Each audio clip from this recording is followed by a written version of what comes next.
Hi friends, welcome to Akka Teaching Max. Differentiation part 1 பற்றி நம்ம பார்த்தோம் வேரியபிள்ஸ் வச்சு. ஸோ இப்போ இங்கே வந்து பார்ட் 2ல் கொஞ்சம் அட்வான்ஸாக நம்ம பார்க்க போகிறோம். ஒவ்வொரு ரூல் பற்றியும் பார்ப்போம். ஸோ இப்போ கான்ஸ்டன்ட் ரூல் அப்படின்னா என்னென்னா, டிஃப்ரென்சியேஷனில் கான்ஸ்டன்ட் இருந்துச்சு அப்படின்னா அதை நம்ம டிஃப்ரென்ஷியேட் பண்ணும்போது ஜீரோவாக தான் வரும். ஸோ இப்போ அதுக்கான ரூல் வந்து இதுதான், ஃபார்முலா வந்து இதுதான். d/dx ஆஃப் சின்றது கான்ஸ்டன்ட்டு டிஃப்ரென்ஷியேட் பண்ணும்போது ஜீரோ தான் ஆகும். ஸோ இப்போ நான் d/dx ஆஃப் 3யை டிஃப்ரென்ஷியேட் பண்ணால் ஜீரோ தான். ஃபார் எக்ஸாம்பிள் நான் x + 3ன்னு இருக்குன்னு வச்சுக்கோங்க. d/dx ஆஃப் xோடைய value 1 plus d/dx of constant 3ன்றது கான்ஸ்டன்ட். ஸோ கான்ஸ்டன்ட்டை டிஃப்ரென்ஷியேட் பண்ணும்போது ஜீரோ ஆகிடும். அப்போ 1 + 0 என்னவா வரும்? 1 தான் வரும். இதுதான் என்னென்னு பார்த்தீங்கன்னா கான்ஸ்டன்ட் ரூல். ஓகேவா? ஸோ அடுத்தது என்ன பார்க்க போகிறோம் அப்படின்னா பவர் ரூல் பற்றி பார்ப்போம். பவர் ரூல்னால் ஒன்றுமே இல்லை, போன பாட்டில் பார்த்ததே தான். d/dx ஆஃப் x⁻n இருக்குன்னா n(x⁻n-1) இதுதான் ஃபார்முலா, டிஃப்ரென்சியேஷனுடைய ஃபார்முலா. ஸோ பவரில் நம்பர் இருந்துச்சுன்னா அதை எப்படி டிஃப்ரென்சியேஷன் பண்ணுறது, அதுதான் என்னென்னு பார்த்தீங்கன்னா பவர் ரூலு.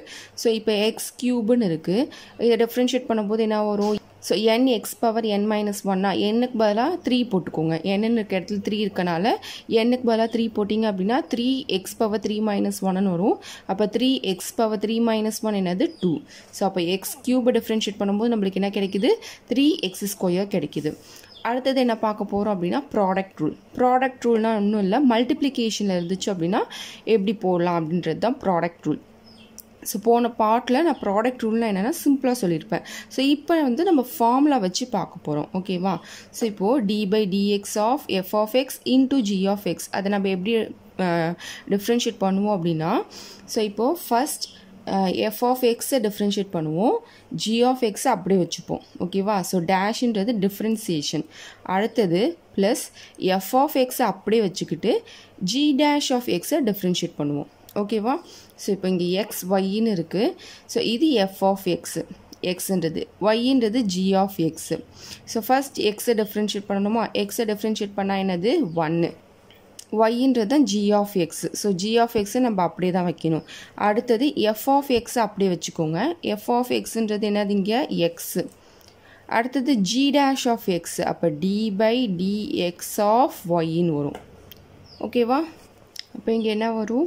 1 × y x, இது dy/dx. ஏன்னா இதை வந்து நம்ம டிஃப்ரென்ஷியேட் பண்ண முடியாது, அதனால் அப்படியே தான் இருக்கும். ஓகேவா? ஸோ அடுத்தது பாருங்கள் குவாஷன்ட் ரூல். குவாஷன்ட் ரூல்னால் ஒன்றும் இல்லை, நியூமரேட்டர் டினாமினேட்டரில் இருக்கும்போது எப்படி நம்ம டிஃப்ரென்ஷியேட் பண்ணுறது அதான். ஸோ இப்போது f(x), g(x) இருக்குது. ஸோ இங்கே வந்து பார்த்திங்கன்னா இந்த ஃபார்முலா யூஸ் பண்ணும். குவாஷன்ட் ரூலில் பார்த்திங்கன்னா g(x), f'(x) மைனஸ் யூஸ் பண்ணுவோம், இங்கே ப்ளஸ் கிடையாது. f(x), g'(x) divide by g(x) the whole square வரும். ஓகேவா? ஸோ இது f(x), இது g(x). நான் இங்கே எடுத்திருக்கேன் d/dx of x⁻6 divide by xன்னு எடுத்திருக்கேன். ஸோ f(x)ன்றது x⁻6. ஓகேவா? ஸோ ஃபர்ஸ்ட் நம்மளுக்கு இங்கே என்ன இருக்குது? g(x) இருக்குது. g(x)ன்றது x. அடுத்தது f'(x), இதை டிஃப்ரென்ஷியேட் பண்ணுங்கள். x⁻6-ஐ டிஃப்ரென்ஷியேட் பண்ணால் 6x⁻6-1 வரும். ஓகேவா? மைனஸு f(x) அப்படியே வச்சுக்கோங்க. g(x) டிஃப்ரென்ஷியேட் பண்ணுங்கள். g(x)ன்றது இங்கே x. xஐ டிஃப்ரென்ஷியேட் பண்ணால் 1. ஓகேவா? அடுத்தது g(x) the whole square. g(x)ன்றது இங்கே என்னது? x. So x the whole square. So இதை சிம்பிளிஃபை பண்ணிக்கலாம். 6x, இங்கே என்ன இருக்குது? x⁻5ன்னு இருக்குது. ஓகேவா? Minus x⁻6 divide by x². So இது ஒன்று சிம்பிளிஃபை பண்ணிக்கலாம். பேஸ் சேமாக இருந்தால் பவரை ஆட் பண்ணிக்கலாமா? அப்போ 6x⁻6 minus x⁻6 divide by x². x⁻6-ஐ காமனாக வெளில எடுத்துக்கலாமா? இப்போ என்ன வரும்? 6 - 1ன்னு வரும் டிவைட் பை x². இதை கேன்சல் பண்ணிக்கலாம். இங்கே 2 இருக்குது, இங்கே 6 இருக்குது. கேன்சல் பண்ணிங்கன்னா ரிமைண்டர் 4x இங்கே இருக்கும். அப்போ x⁻4, 6 - 1 என்னது? 5. ஸோ 5x⁻4 இதுதான் இதோடைய வேல்யூ. ஓகேவா? ஸோ பேசிக்லேருந்து பார்த்துட்டு வாங்க, பார்ட் 1லேருந்து பார்த்துட்டு வாங்க, உங்களுக்கு கண்டிப்பாக புரியும். ஸோ நான் ஃபர்ஸ்ட் என்ன எடுத்துக்கிட்டேன்? கான்ஸ்டன்ட் ரூல் சிம்பிளாக சொன்னேன். Power rule, product rule, quotient rule. அடுத்தது நம்ம பார்க்க போகிறது என்னென்னு பார்த்தீங்கன்னா செயின் ரூல். செயின் ரூல்னால் கண்டினியூஸாக வரும். ஓகேவா? So d by dx of f of g of எக்ஸ்ன்னு இருக்குது. ஸோ அதை டிஃப்ரென்ஷியேட் பண்ண என்ன வரும்னா f dash of g of x. இந்த ஹோல் இதையும் நம்ம ஃபஸ்ட்டு டிஃப்ரென்ஷியேட் பண்ணணும். ஓகேவா? ஸோ இந்த ஹோல் இதையும் ஃபஸ்ட்டு டிஃப்ரென்ஷியேட் பண்ணுறது இது. அடுத்தது இந்த எஃப்க்குள்ளார இருக்குல்ல இந்த ஜி, ஸோ இதை வந்து தனியாக நம்ம டிஃப்ரென்ஷியேட் பண்ணுவோம். ஸோ இப்போ இங்கே பாருங்கள், sine 5x the whole square. இந்த சைன் 5x த ஹோல் ஸ்கொயருன்றது என்னன்னு பார்த்தீங்கன்னா எஃப் ஆஃப் எக்ஸு. ஓகேவா?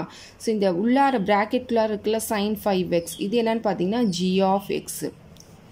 ஸோ இதை எப்படி சிம்பிளிஃபை பண்ணுறதுன்னு பார்ப்போம். இதுதான் செயின் ரூலு. ஸோ ஃபர்ஸ்ட் இந்த ஹோல் இதையும் டிஃப்ரென்ஷியேட் பண்ணணும். ஓகேவா? சைனு 5x த ஹோல் ஸ்கொயர்னு இருக்குது. இது எப்படி இருக்குன்னு பார்த்தீங்கன்னா எக்ஸ் ஸ்கொயர் அந்த ஃபார்மேட்டில் இருக்குது. எக்ஸ் ஸ்கொயர் டிஃப்ரென்ஷியேட் பண்ண என்ன வரும்? 2x பவர் 2 - 1ன்னு வருமா? ஸோ அப்போ அதுக்கு பதிலாக இங்கே என்ன இருக்குது? சைன் 5xன்னு இருக்குது. அப்போ 2xக்கு பதிலாக சைன் 5xன்னு இருக்குது. 2 - 1. ஓகேவா? அடுத்தது நான் என்ன சொன்னேன்? உள்ளார இருக்க இந்த டேர்ம் இதுதான் என்னது? G of x. இதையும் நம்ம டிஃப்ரென்ஷியேட் பண்ணணும். சைன் 5xை டிஃப்ரென்ஷியேட் பண்ணால் காஸ் 5x. ஓகேவா? அடுத்தது இன்னமும் பாருங்கள், இதுக்குள்ளார இருக்குது ஒரு G of x.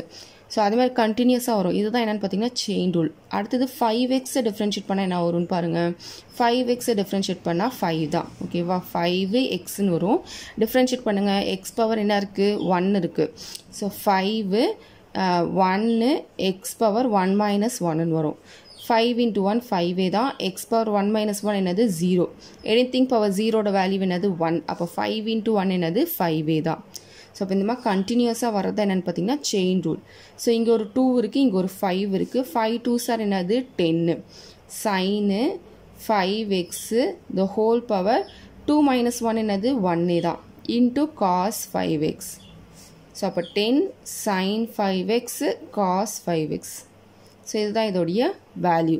So chain ரூல்னால் ஒன்றும் இல்லை, கண்டினியூஸாக வந்துக்கிட்டே இருக்கும். ஓகேவா? ஸோ இதில் ஏதாவது டவுட் இருந்துச்சுன்னா கமெண்ட் செக்ஷனில் கேளுங்க. தேங்க்யூ ஃபார் வாட்சிங்.